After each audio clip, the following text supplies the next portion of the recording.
What if I told you that right now, buried in classified government documents, there's a list of 6 specific canned foods that emergency agencies will confiscate first during a major crisis?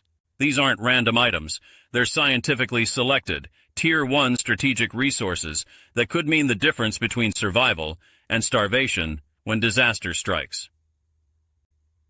In the next few minutes, you're going to discover exactly which canned foods are on this classified list, why government agencies consider them so valuable they're willing to seize them from stores and warehouses, and most importantly, how you can stock up on these critical items before it's too late. Welcome to Food Fixer, where we reveal the food secrets that could save your life. If this information helps you prepare for what's coming, make sure to hit that like button and subscribe for more emergency preparedness content that the mainstream won't tell you. Let me start with something that will shock you.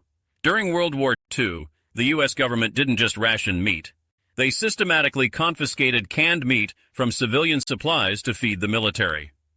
This wasn't an accident or oversight. It was a calculated decision based on one undeniable fact. Canned meat is the ultimate survival food, and the government knows it. Today, canned meat sits at the very top of what emergency planners call Tier 1 strategic food resources. We're talking about tuna, chicken, Spam, and other protein-rich canned meats that provide more survival value per pound than almost any other food you can store. Here's why this matters to you right now. A single can of chicken provides about 25 grams of complete protein. That's nearly half of what an adult needs for an entire day. But it's not just about the protein content. Canned meat has an average shelf life of 3 to 5 years, requires no refrigeration, and can be eaten straight from the can if necessary. During Hurricane Katrina, when power grids failed and supply chains collapsed, canned meat became more valuable than cash in many areas. The government understands something most people don't. In a real emergency, carbohydrates are nice to have, but protein is absolutely essential for human survival. Your body can manufacture glucose from protein, but it cannot manufacture essential amino acids from anything else. This is why every government emergency stockpile prioritizes canned meat above all other foods. But here's where it gets interesting. The second item on the government's priority list might surprise you because most people think of it as a side dish. I'm talking about canned beans and legumes, specifically black beans and kidney beans, which have been reclassified by emergency planners as critical nutritional assets. What makes beans so special? They're what nutritionists call a complete survival package. A single serving of black beans provides 15 grams of protein, 15 grams of fiber, and 40 grams of complex carbohydrates. That's a full meal's worth of macronutrients in one affordable can. But there's something even more important that government food scientists discovered during their crisis simulations. Beans have what they call distribution resilience. Unlike fresh foods that spoil during transportation delays or frozen foods that become useless when power grids fail, canned beans maintain their full nutritional value even under the worst possible storage conditions. During the 2008 food riots in over 30 countries, nations with adequate bean reserves maintained social stability far longer than those without.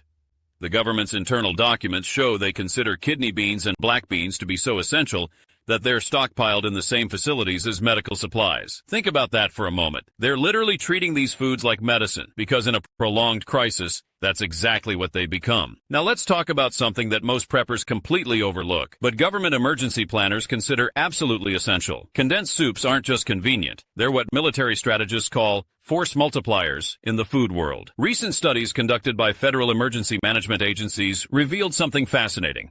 A single can of condensed soup can effectively stretch one meal into 3 meals when properly prepared with AVA, high-label water, and any additional ingredients you might have on hand. During the 1992 Los Angeles riots, families who had condensed soups were able to feed large groups when supply chains broke down, while those without went hungry despite having other food supplies. But there's a psychological component here that's even more important than the practical benefits. Emergency psychologists have documented that familiar warm foods like chicken noodle soup provide measurable stress relief during crisis situations. The simple act of preparing and consuming soup triggers comfort responses that help maintain mental stability when everything else is falling apart. This is why condensed soups appear on every government emergency feeding protocol.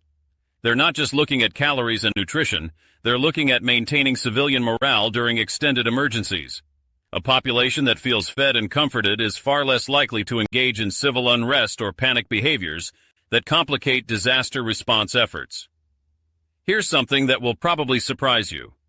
While everyone focuses on storing grains and proteins, government emergency planners actually prioritize canned vegetables as some of the first items they acquire for disaster response.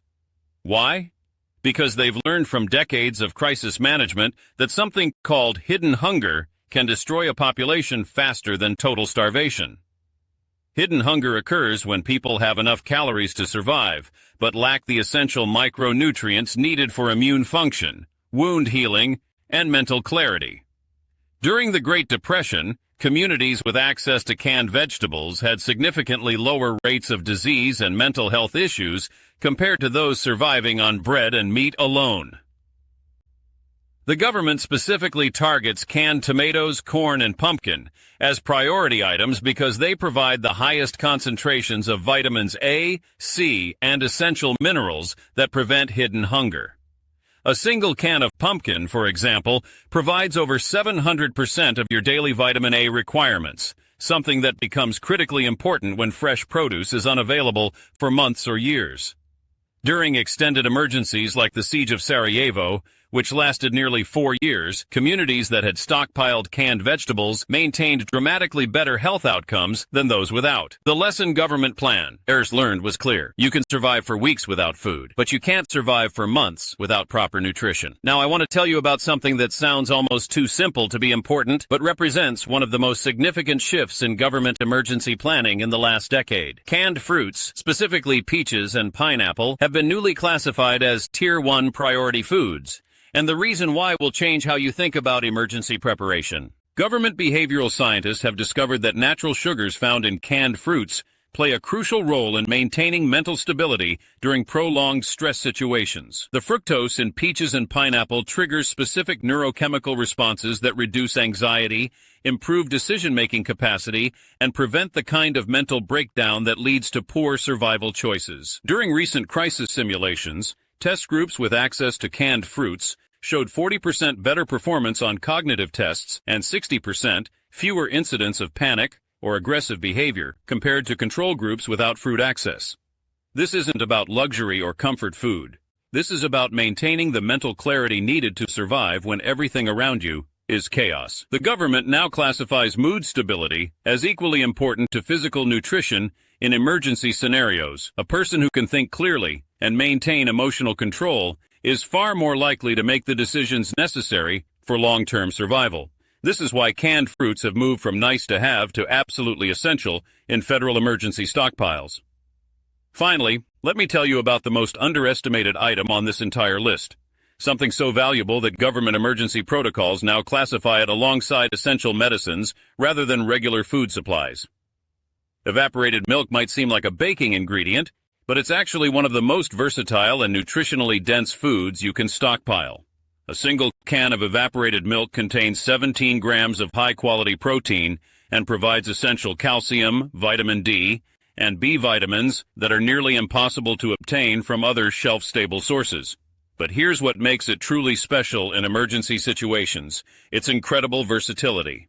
Evaporated milk can be diluted to create drinking milk, used undiluted as a protein supplement mixed with other foods to increase their nutritional density, or even used medicinally to help combat malnutrition. During World War II rationing, families who had evaporated milk maintained better health and stronger immune systems than those without. The government considers evaporated milk so critical that it's stored in the same temperature-controlled facilities as antibiotics and other life-saving medications. The shelf life can extend up to 15 years under proper storage conditions, and unlike powdered milk, it retains full nutritional value and taste throughout its entire storage period. What you've just learned represents decades of government research and crisis management experience distilled into actionable intelligence. These 6 canned foods, meat, beans, condensed soups, vegetables, fruits, and evaporated milk, form the core of what emergency planners call a survival-grade food foundation. The uncomfortable truth is that during a real crisis, these items will be the first to disappear from store shelves either through panic buying or government acquisition, The families who understand this and prepare accordingly will have a massive advantage over those who wait until the emergency has already begun. Your next step is simple but critical. Start building your stockpile of these 6 essential food categories now, while they're still readily available and affordable. Don't wait for the crisis to begin, because by then, it will already be too late. If this information opened your eyes to the reality of emergency food planning, make sure to give this video a like and subscribe to Food Fixer for more survival content that could save your life. And remember, the best time to prepare was yesterday, but the second best time is right now.